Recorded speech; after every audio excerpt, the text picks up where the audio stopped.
Hello everyone and welcome to another episode of Mythlok with your host Nitin Nair.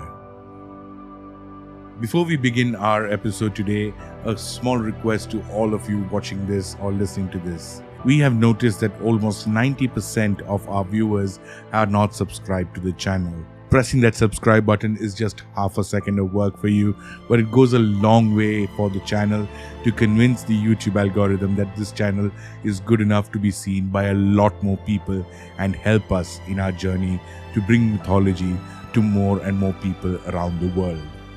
Thank you very much in advance, and back to the video.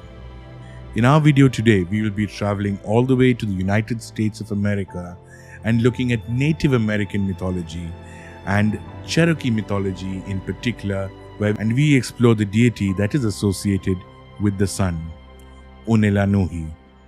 The name Unelanuhi refers to the deity of time, and she was responsible for dividing the time into units.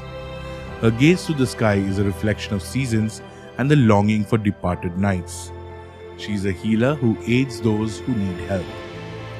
According to an ancient legend, the earth had no sun until the Spider Woman wove a great web and propelled Unelanuhi from deep within the universe into the sky.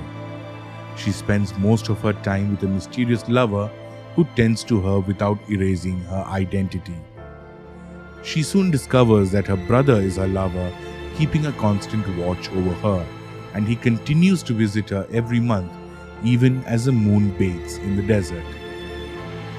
The sun was a primary objective of desire for the Cherokee, and as she rose in the sky, they bowed to her and offered gifts. Unelanuhi went inside her house after discovering her daughter dead at the doorstep due to her overwhelming grief. However, the world once more went completely dark. The ghost people informed the humans that they had to go to Susginai, the land of the dead, and rescue her daughter from the grave if they wanted the sun to shine once more. When they encountered her in the ghost country, where the ghosts would often dance in a circle, they had to strike her with rods and put her in a box to bring her back to her mother. They were instructed never to open the box before they get to Unelanuhi's house. They followed the instructions. When the daughter awoke inside the box while they were returning to her house, she sobbed and begged them to let her out. Although she begged for food and water, the crowd would not let her leave.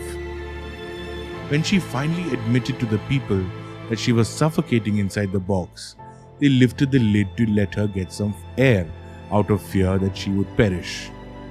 She emerged from the box as a red bird, some have speculated a cardinal. When mother learned that her daughter would never return to her, she cried so hard that a flood covered the whole earth. Young people performed dances and sang their best songs in front of the sun, but she was unconvinced.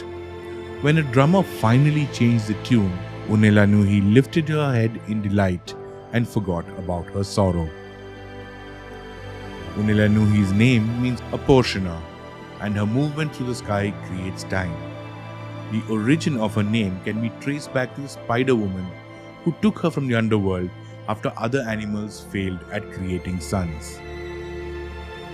According to the Cherokee legend, Unelanuhi lived on a different side of the world when the animals of the world came together to seek the light of the sun.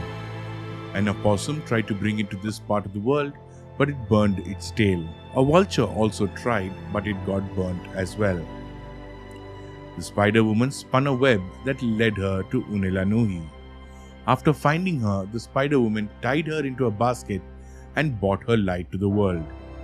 Unfortunately, the new light was a curse as the extreme heat started to cause people to die. This prompted the need to split the day into different time and also splitting it into day and night. The tale of Unelanuhi is similar to that of Amaterasu, another sun goddess from Japanese mythology. She remained hidden from the crowd much like Amaterasu and would not come out. The Great Flood is a significant myth that is present in many cultures around the world, and it is reflected in the tale of her weeping grief. The Cherokee still hold the sun goddess with extremely high regard. Unelanuhi is also one of the very few female solar deities, like Malina from Inuit mythology, around the world across multiple civilizations. We will be looking at a lot more sun goddesses, solar deities, and lunar deities as well in the days to come, and we will be trying to draw a parallel or see how many female deities occupy the post of solar or lunar deities. So until next time, this is your host Nitin Nair, reminding you once again that Mythlok is the home of mythology.